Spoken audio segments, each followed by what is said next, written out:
Welcome to episode 2 of the 4th and 5 podcast. We're coming off an ugly win against Northwestern in the rain. Once again, I'm joined by Robby and Mo. Guys, how we feeling? Happy to get the W. Happy to be 5-0 heading into the bye week. But like you said, you summed it up very well. Ugly win in the ugly weather. Mhm. But again, happy to be 5-0. Happy to be focusing our sights on Michigan. So, This was the easiest spin zone in my life, if I'm honest. I I mean we'll get into it, but spin zoned it. We're feeling good. We're feeling good. Yeah, like for us, we were texting each other mid-game. It was like, we're going to lose. This is awful. This is Illinois all over Illinois again. all over again. And then, like, the game ended, and we spin zoned it immediately as to where last year's team would have lost this game because that's what they did against Illinois. It was a very similar game. It was very slow. The offense couldn't really get moving. The fumbles were a problem, which we'll talk about in a second. But this defense is better than last year's defense. And what was that stat? I believe Mo was off of Five turnovers, and 8 yards. off those 5 turnovers, we allowed 8 yards. Yeah, that's insane that they were able to stop them. I know Helinski was bad, but they shut down Hall. Like, Evan Hall did nothing, which is what That's was a the key pretty to the game. incredible stat, no matter what the weather was. I think just coming off of Oh, yeah. having 5 turnovers is just ridiculous.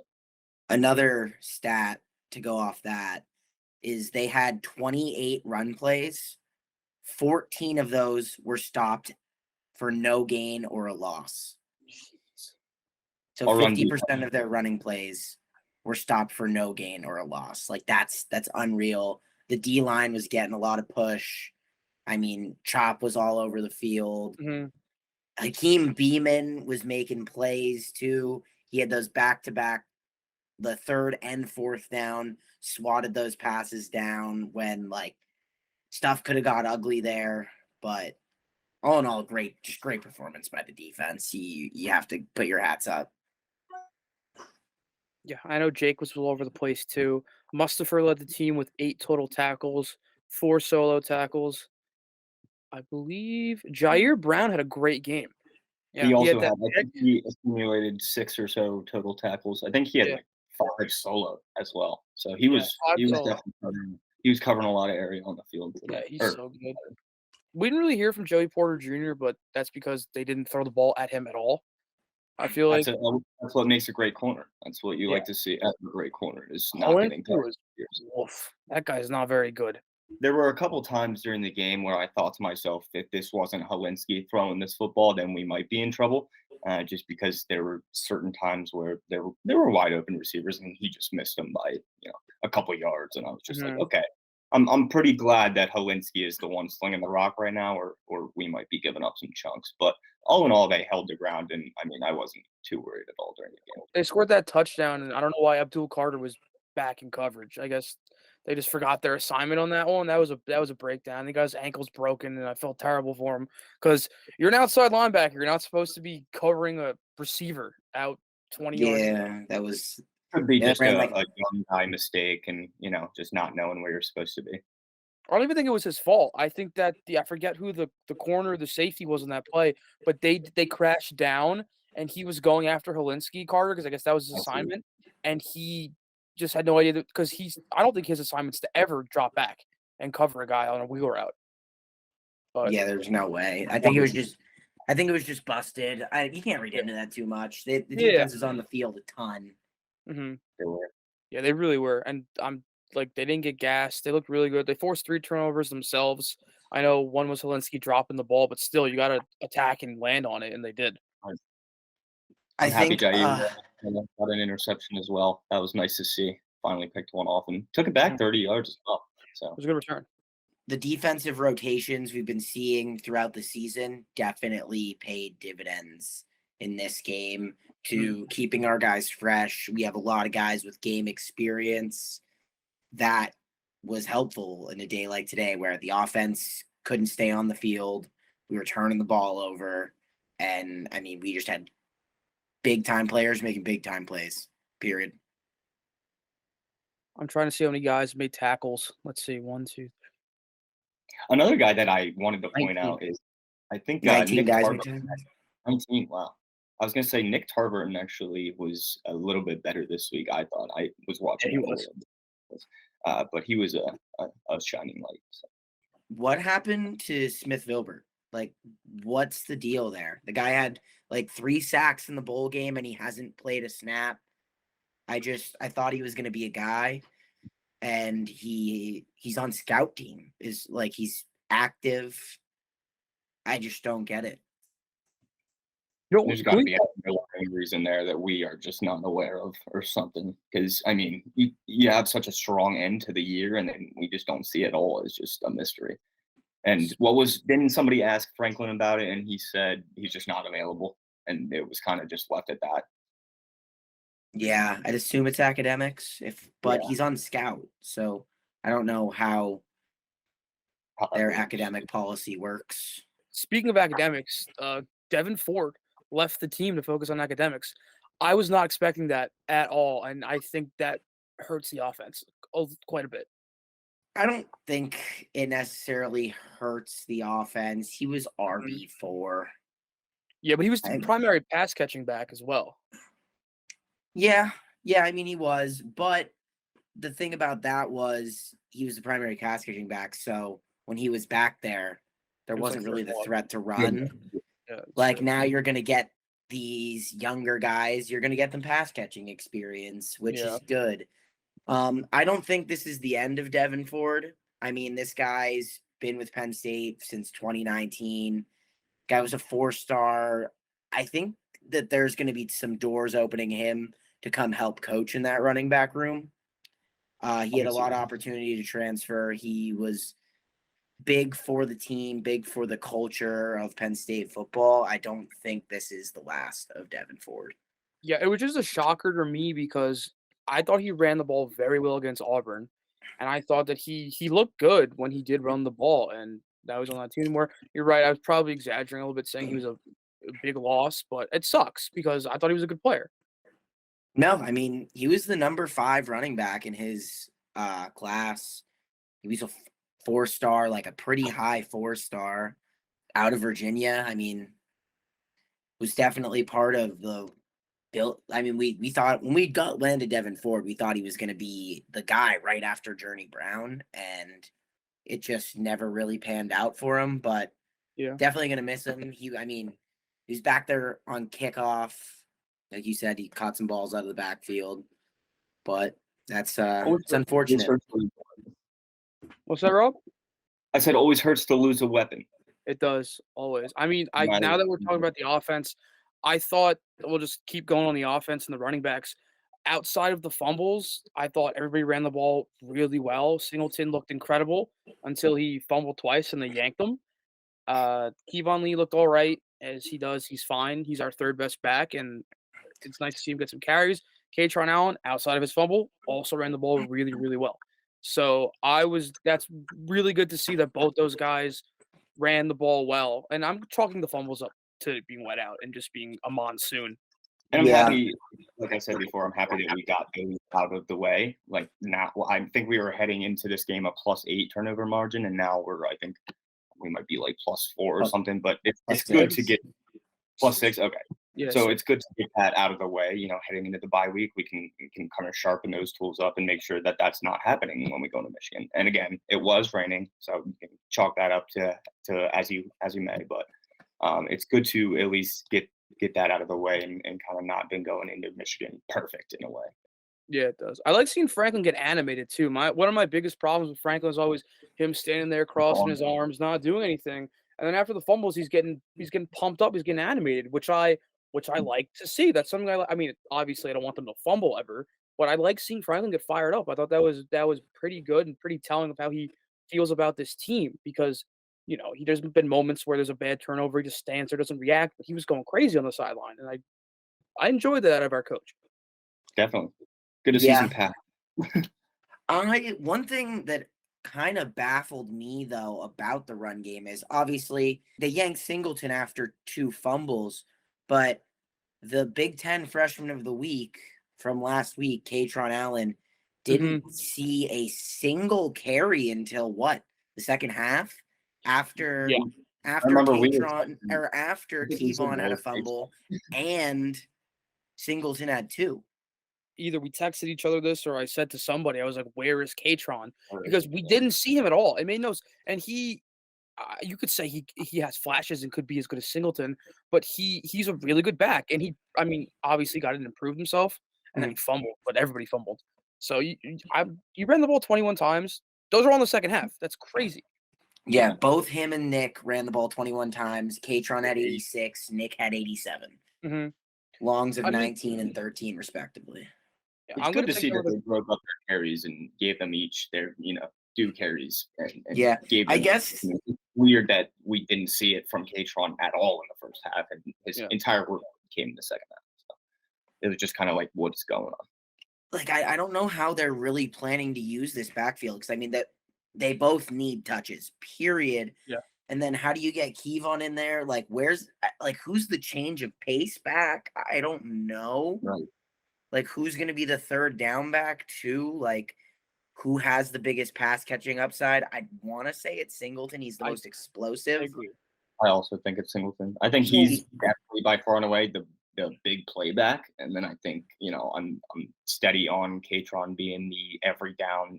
He's going to get 6 to 7 yards hopefully on most carries. Yeah, Katron So I think motion that's- now.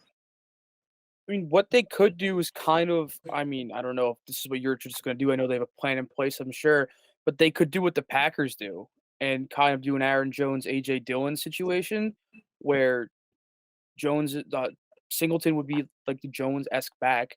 He catches more passes, obviously get his carries, and then if you want to ground and pound the ball, you put Katron in. I don't know if that's what they want to do, but I think you should try to get as many sets as you can, but put both of them on the field because they're two of your best playmakers outside of Mitch and Parker.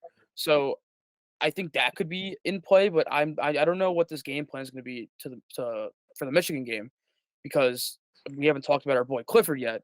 But Raining, yes, but he did not. He was bad. He did not look good, dude. Oh man, we were calling for Aller pretty early in that game. Very early. Yeah. I did. Speaking, I liked a lot of those 2-back sets where it was actually 3, and they had Brenton Strange kind of as the fullback there, and they have Nick I love that. and Katron, and one of them like lead blocks. I mean, I didn't like the one play call when it was like on a 3rd and 4. We ended up getting it. I didn't like going outside the tackles there just because we know our offensive line, but it paid off. It was Northwestern. I don't think we put a ton on tape either. Like, No. I don't think we put anything on tape that Michigan's ran going to the look ball at and be like, let's watch out for this. So I think that's another. I mean, that's just more me spin zoning this game more and more that it's just a win for us. Like, we didn't put anything on tape. You know what? I'd rather go into the bye with things that we have to work on rather than, riding high. This team's great. Yeah. Like, going in Absolutely. knowing we need to do some work is a good thing for this team. And Sean Clifford, circling back to there, he obviously has some work to do because the last 2 performances out of him will not win us a game in Ann Arbor. No, he went 10. So the stats were 10 for 20 for 140 yards, a touchdown and a pick. The touchdown was a really nice throw, but I don't think he made maybe 2 or 3 good throws, and the rest were kind of just whatever. And he missed a lot of guys. Like he wasn't trying to fit balls in the tight corners. That Northwestern secondary wasn't very good. He just missed open guys. He definitely did. There was a couple times where I think he missed. There was one specific time where he missed Mitch, and when he was pretty wide open. I remember, yeah, that was really bad. Yeah. The crossing route, and the pick was terrible. The interception was awful. And I forget who was the receiver. It was a Wallace, I think, that he was trying to find. Yeah, Harrison Wallace. Harrison Wallace was coming across the middle, and I forget who was. I don't even know who was calling the game, honestly. But they were trying to say that it was inexperience, that Wallace didn't there was miscommunication between the two of them, and Wallace didn't finish his route. But it was an awful throw. Even if he does finish the route, he threw it over his head. It was just a terrible throw. Right. Yeah, it was an He overthrow. was never getting that football. Yeah. In years past, when he wasn't playing well, there was never a guy like Aller behind him. And to come take his spot. Yeah. Challenge him. Never has VU was fine. Roberson turned out to be terrible. I mean, I remember having this conversation with somebody back a couple of years ago at school, but they're like, Tommy Stevens should be the quarterback, the backup quarterback. No, it should be Clifford. The fact that that was even a conversation is pretty telling of, I mean, how their two careers have gone. Another thing, I mean, we could talk a little bit about, I mean, there's people in the media who are like, oh, well, what if Will Levis would have stayed? Oh, enough with that. Well, what ifs? Levis can just move more. Levis can't throw. He can Right. never Yeah. throw. And all these people saying that Will Levis should be a top 3 pick, a top 5 pick in the draft. He's not good. He's never been good. He's a great runner, but he runs downhill, but he can't throw the ball. He's got a great arm, Definitely- zero accuracy. Definitely And not that's in cold. Last week against Ole Miss, he could have led them down the field for the win. He couldn't do it. His draft grade though, like him, I mean, that's all just size, ability to move, big arm. I mean, it's kind of like people trying to find the next Josh Allen. Mm-hmm. That's what his draft grade and his draft stock is. Because when you watch him play college football, the production hasn't been there. Like, he just straight up hasn't produced anywhere near like a top 5 pick or a Heisman level. But you're drafting on, some of those stuff you can't teach. But I don't think Will Levis makes this team any better or worse for that matter. I think it's probably like Penn State's probably in the same exact spot. I agree.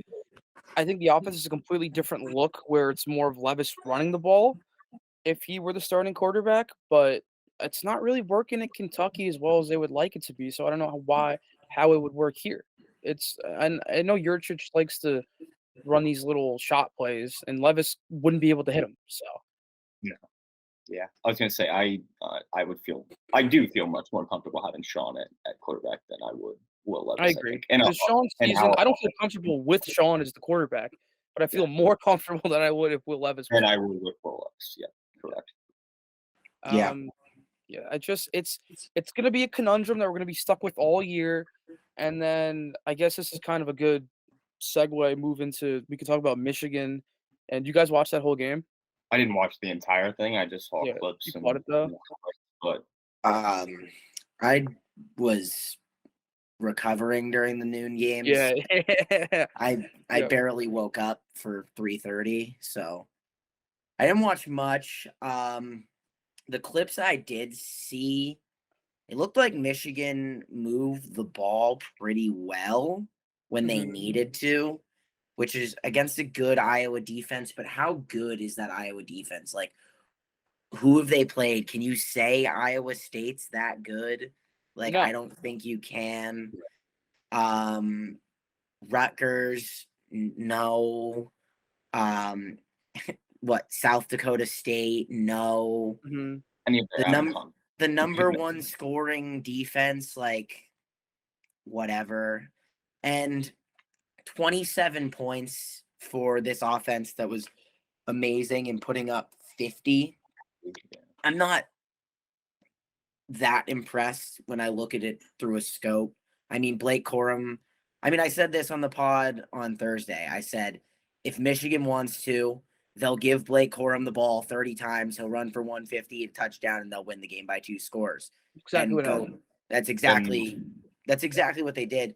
But that's not something that they're going to be able to do against us. No. I mean, I think Tank Bigsby is a better running back than Blake Corum. Granted, Michigan's offensive line's probably better. Yeah. But we're gonna have to make JJ beat us with his arm. Is what it's gonna come down to. Yeah. So I watched probably 90% of this game just because I had a same game parlay. I had Michigan money line and the under. So I was just watching and I kind of wanted to like prepare just in case like you guys couldn't catch the whole game. I had nothing to do at noon. It ended 27-14. They both scored 2 late touchdowns. So pretty much it was 20-7. I honestly thought it ended 27-7. I didn't even see that Northwestern scored that late touchdown. Yeah, Iowa. Or You goofball. Goof. So Corum looked so that's a good comparison with Tank Bigsby and Blake Corum.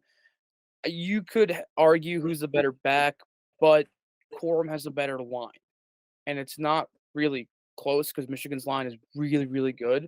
But again, we have one of the but I watch as many games as I can, like every week. We have one of the best rush defenses that I've seen this year. And I think that if we can stop Corum and make McCarthy make plays, Ronnie Bell's a stud, but he had a rushing touchdown and he had 2 catches for 16 yards. So I think we got to look. We also have 2 weeks to prepare for this offense. So if Yeah. we watch, basically we kind of have to. I think we have better playmakers than Iowa does on defense. Obviously, they have a better linebacking core, but our secondary is better and our D line's a lot better. So the linebacking core just kind of has to study what these. I forget their linebacker's name. That's a stud. Campbell, Jack Campbell. That's him. If they can watch what Campbell did and what these linebackers did, it'll work because the defense did a fairly okay job. Also, I'm going to flip to the other side of the ball for a second. Brenton Strange should have 100 receiving yards in this game because Petrus was just picking at. They have this one Italian tight ends Iowa does, and they have this guy Lachey, and they kept dunking to the tight end. They were wide open in the middle of the field. So if we can get the Strange, and if Warren's on the field, Warren's capable to make a play if he ever gets the ball. That's what we're gonna have to try to do because running the ball is gonna be kind of tough on this Michigan front seven because they have a solid defense. Yeah, I saw was it Max Myers, the D end, who's kind of replacing Aiden Hutchinson and David Ojabo was obviously going to be it's going to be tough, but I think Michigan has like 15 sacks right now, so they've been able to replace a decent amount of that production. I know, I want to say it's Max Myers, I think, or something along those lines. Joel Klatt was talking about it today when I was listening a little bit, but he has like 4 sacks on the year, and the guy can definitely cause some problems off the edge. Yeah. Which a big thing for us is just going to be that right tackle spot. Yeah, for Hayden sure. Wallace. Always has been, always will be. Michigan had 4 sacks against Iowa, and I mean, I don't know if you could say Clifford's really mobile anymore, but he can move better than Spencer Petras. So what worries me is Clifford dropping back in the pocket, pooping his pants, and getting sacked and throwing picks. That's my greatest fear for every single Penn State game we've had the last 3 years. Mike Morris is Morris. I like what you said about getting the tight ends involved. I think that also helps with Clifford, not standing back there too long and like you said, hands. I think, give him a nice 3-step drop, get it out of his hands, get it to either, like you said, Brenton Strange, or I don't know if Theo's going to go, if he's going to be a big factor, if we can get him the ball. Yeah. But, those pick and pop plays where Sean doesn't have to stand back there and think about where he's going with the ball. He knows, this is going to be open. And if not, check down and, we're gone. They even find Parker. Parker's always open on pick and pop plays like that. Yeah. Because Parker had – I'm just thinking of when he missed Parker across the middle. He constantly, So Parker had, so I'm looking at the stats right now. Parker had 4 receptions for 73 yards and he had that one big play. And then Strange had 1 catch. Wallace had a catch. Mitch had 2, and he dumped it off to Singleton. It was raining. Again, it's hard to kind of say, but Parker needs to get, you need to involve these guys more. If you can, Parker's always open in the middle. Strange needs to get involved because when Strange scores a touchdown, they tend to win games. It's kind of tough because, just looking at our offense, I would like to get the ball to 5 of our guys very early and often in the game just to set the tone. But I want to get the ball to Mitch. I want to get the ball to Brenton, and I want to get the ball to our 2-headed dragon of our running backs. So it's just hard, especially when our offense doesn't stay on the field very long. It's just hard to get all these guys. We run this stupid hurry up that doesn't work. We keep doing it, and it's stupid. I hate the hurry up. I don't know. It just doesn't.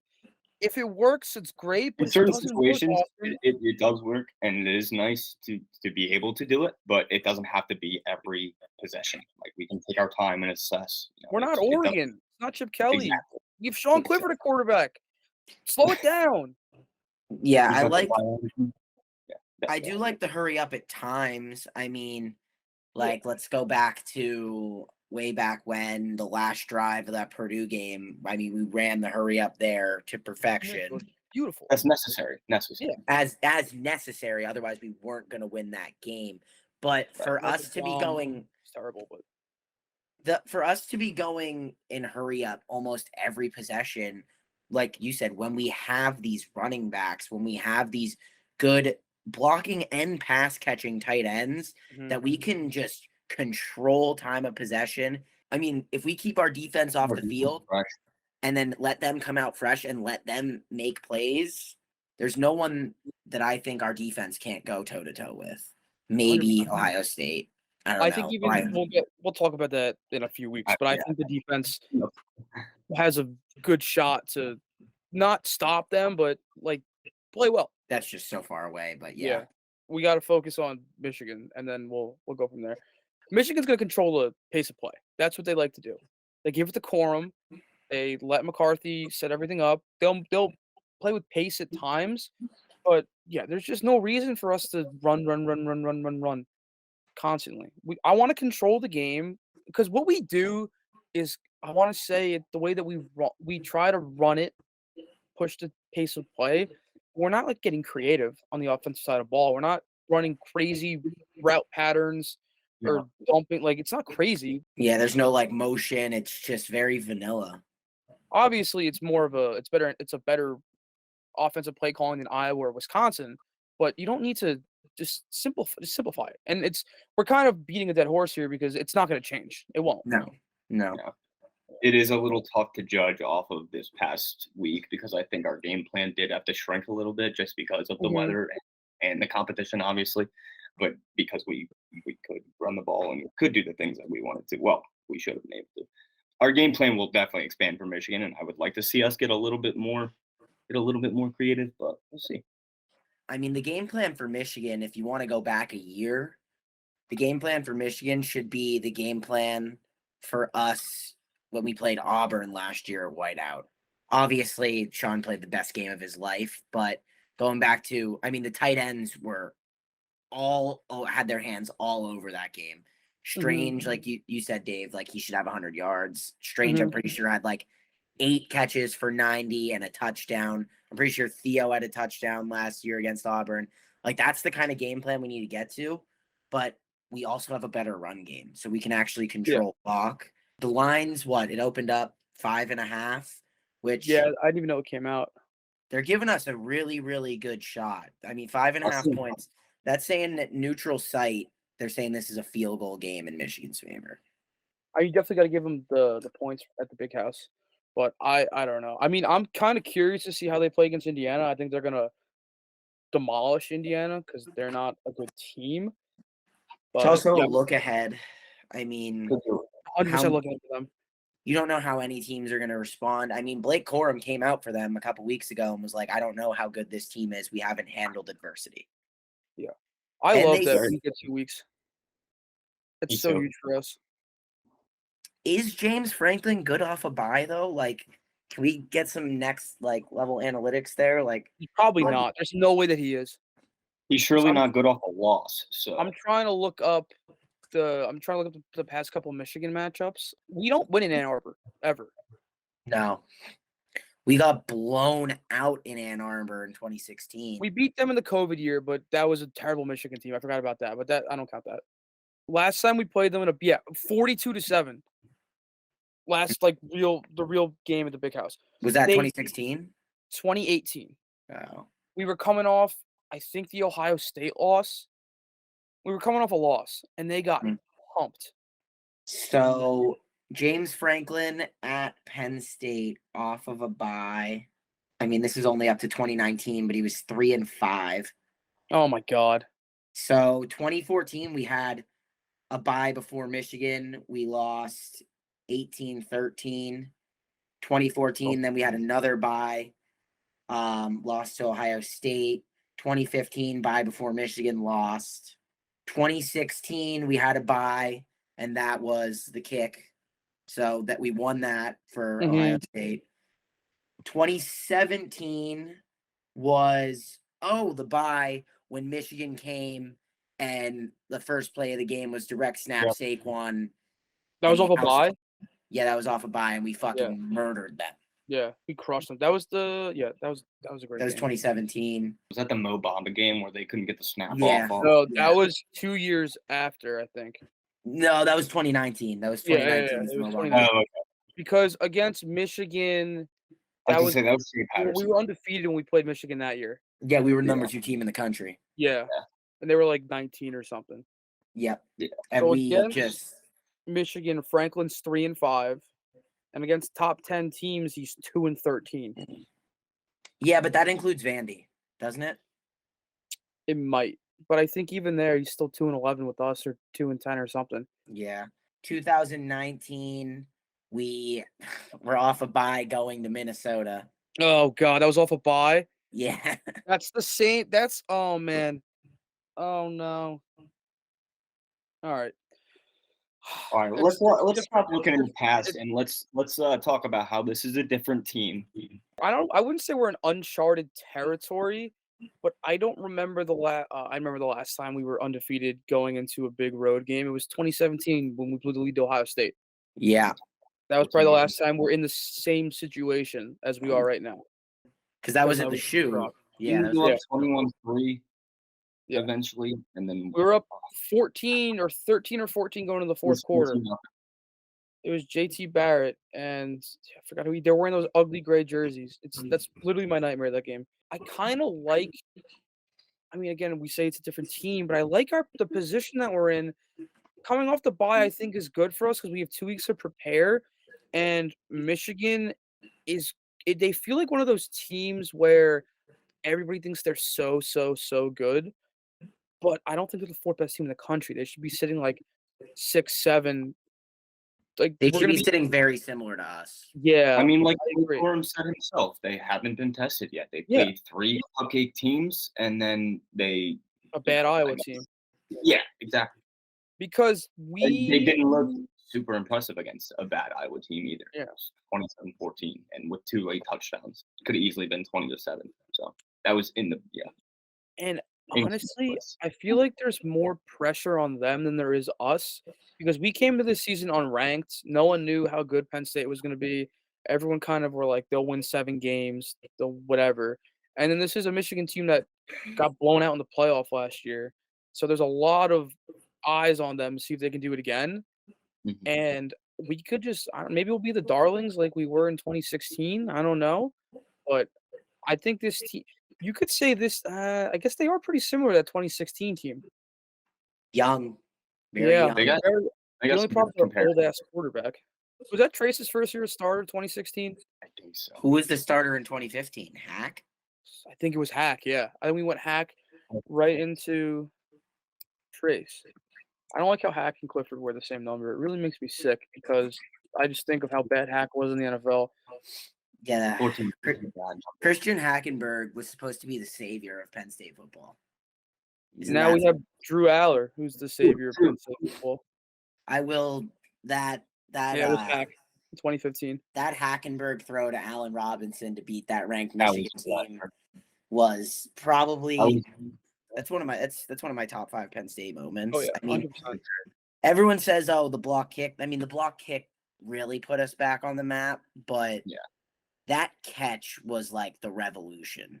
Mhm. Everybody needed that. Everybody needed that. I was like right up top in the corner. I was actually in the box for the first time in my life. It was amazing. But that catch just it was a little humble brag there.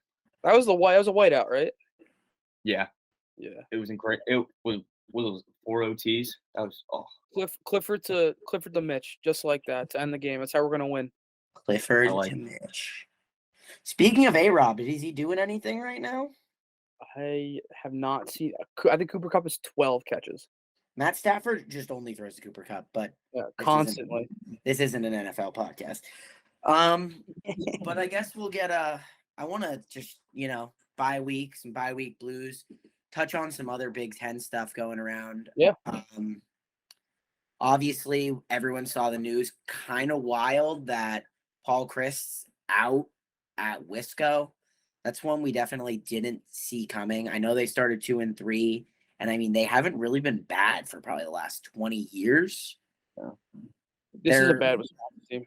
Yeah, This is probably the only bad one. yeah. But the guy they have waiting, Jim Leonard, walk on at Wisconsin. He was their DC. He was a walk on. went to Wisco, ended up having like a 10-year career in the NFL. All the fans seem to love this guy, so this is kind of his, I guess, trial run. You look at Wisconsin's schedule; they don't have a ranked team the rest of the way. The rest of the year? Yeah, I mean the Big Ten West is bad. The Big Ten West is bad. So, right, I have something to say about Wisconsin. I guess I might as well say it now. Michigan just beat Iowa, and everyone thought Iowa had a chance to win. Michigan looked good, but Iowa, they had a better quarterback. I think it's a much better game. Iowa's opened up as a dog at Illinois, which is something I haven't seen in a very long time, Illinois being a favorite against Iowa. Yeah, that goes to show you what Vegas thinks about Iowa. They were getting 10 at home against Michigan. What's the line for the Michigan Indiana? Michigan's a 22-point favorite against Indiana. That's probably about right. If Indiana can I kind of want to see Indiana keep it close for a little bit, just so we can see what we need to exploit against Michigan. Yeah, but not beat them. Yeah, I don't want them to beat them. I want that. Stink for you, Mo. No, I can't. I'd lose so much money on those tickets, dude. Yeah. I think Michigan wins that game, but I'm curious. It's at noon again. Is that in the big house as well? That is at Indiana. It's in Bloomington. So Michigan's schedule is such a joke. It really is. Also, Michigan State, they're awful. So bad. They started ranked. Yeah, did they play last week or did they have a bye?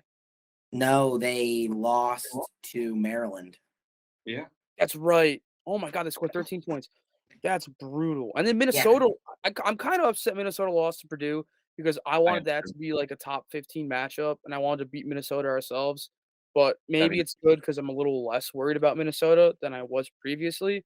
I know Ibrahim didn't play, but Tanner Morgan does not worry me. Tanner Morgan's a worse Sean Clifford. Yeah, Tanner Morgan's bad. Well, first of all, I mean, I touched on 2019 Minnesota. The fact that we lost that game is incredible. I mean, they were literally just running wheel routes the whole time, and we were just sitting in single high. Oh my God, it was. Don't bring up the frustration again. And they had who was that big dude, the receiver that just ran the Wildcat inside the 5 and he scored every time. Forget his name. Oh my God. Yeah. Every time he was in, I'm like, they're gonna run up the middle. They're running up the middle, and they couldn't stop it. Who was that? He ended up going somewhere. Yeah, he got drafted. I know Bateman was on that team. Yeah. That's crazy that it's 2022 now, and it's still gonna be Clifford versus Tanner Morgan. That's hilarious. I swear Tanner Morgan was a senior in 2019. Oh, he must. He's never gonna leave. He's got to be older than us, right? I think he's your guys' age. He's got to be 25. He's 24, I think. Tanner Morgan's only 23. Really? April 17th, 1999. Looks like he's 30. So you know who we didn't even give our props to is Barney Amore. I meant to bring it up. Yeah. Can we talk about how good our buddy Barney is? My goodness, 4 punts inside the 20. He punted. I think he had 5 punts for 200 yards. Guy's electric. He might be. We have a good punting unit. I feel like we always do. Which, I mean, at least we're good at one side of special teams. I was just gonna say one thing that we really need to work on is return game because we just have nothing going in the return game. No, I mean, I like that Nick returns I like Singleton returning it, but nothing. I like Parker on punt too, but like Parker's a very good punt returner. Punt return, yeah. I like Nick going back for the kick return if they're gonna do that, like they did with Saquon. I mean, put the guy that's going downhill the fastest. Most athletic guy on the team, 100%. Let's give Jake Pinniger some props too. Yeah, he did make his kick. We were very scared when he came out to kick that. That was a pretty clutch kick. It was. Of course, on the last episode, we were talking about how much it scares us when he goes out to kick a big kick, and of course, that's what it came down to, and he drilled it. Yeah. So a little. I mean, that's good though. That's good. Yeah. Like that's another thing that we can talk about at this game. Like, there's a lot of boxes we checked that we haven't checked in years past, like making a big field goal to make it a 2-possession game in the fourth quarter. Like that is something that we haven't been able to do. The fourth and goal stop. on Helinski when he like spun in, when they called him down. Oh yeah. I Yeah. think was he down? I don't think he was actually down. I don't know. They That's I scary. think they I They think when ruled he for progress, right? when he they ruled forward progress. I mean, he was flat on his chest. He was just on top of somebody else. Yeah. So he wasn't down, but the side judge literally saw him laying down and then rolling over and was like, all right, Yeah. this Because forward he was progress blowing, stop. because they blew the whistle and they had their hand up and they blew the play dead, and then all of a sudden he pops up in the end zone. I was like, oh my god, did he score? Yeah. What? Yeah. Like that's this defense, bend don't break. If they give a little, they don't. It's not easy to score on us. No. And I mean, that's been the case with a lot of Penn State defenses. That was the case against Michigan last year until the tight end on that fucking busted play in the fourth quarter. That tight end's also hurt. He's out for this. The tight end for Michigan's hurt. He's out for the season. I think they're down to their last tight end. Really? Yes. Which is it's a plus. I think they only have one like rostered scholarship tight end. It's a bummer right? for them, but give McCarthy less guys to throw to because Yeah, his that's arm something is a that's- big question mark. What are Michigan's weapons? I mean, Bell Ronnie Bell, and No. Corum. Corum. How's Corum catching passes out of the backfield? I don't really know about He's that. not his strong suit. He's all right at it. Right. They kept throwing their tight end. I think is this the guy at the tight end, Schoonmaker? Is he the tight end? Yeah, that's who they kept throwing the ball to. He's the only tight end I think they have. They only completed. He went 18 for 24 for 155 yards because they focus on the run. And if Iowa secondary can stop McCarthy, I'm very confident in our secondary. Right, But great. yeah, I think we got anything else, or what do you think? No, I think that's pretty good. Yeah. I mean, we kind of talked about Wisco, obviously Nebraska. Maybe you guys have anyone you think we're gonna see take either of those coaching vacancies? I know Leopold's names, Lance Leopold from Kansas. They're throwing around constantly, swirling. Well, I mean, Leopold was Wisconsin Whitewater's coach. So there's rumors that like that's the one job he would take. I've heard Lane Kiffin. I've heard Lane Kiffin in Nebraska. Yeah, why would he go? Why would he do that? He's from Lincoln. Is he? I didn't know that. Yeah, he's Wow. from Lincoln, Nebraska. I mean, he's got a good gig right now. They're a top 10 team. I think they're fraudulent, but that's a whole nother Yeah, story. I think that was the most fraudulent game of the week last week. Those are both two teams that shouldn't be in the top 10. Yeah. I knew too, let's talk a little bit about the rankings. Penn State's obviously 10 now, jumped up from 11.